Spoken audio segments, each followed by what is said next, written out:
bạn này này. Mình ông đặt cái trận.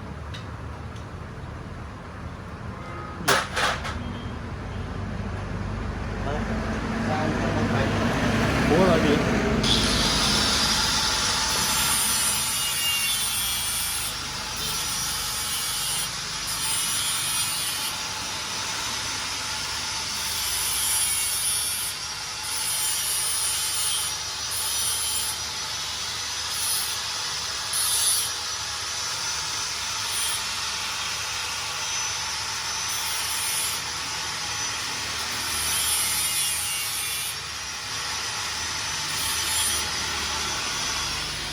Anh Trung bảo gì cơ?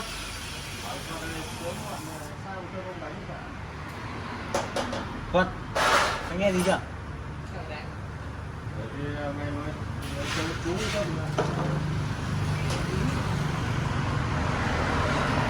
Cho là sâu chú ông Tâm là này. Ông Tâm một chê ông là bác sĩ vườn.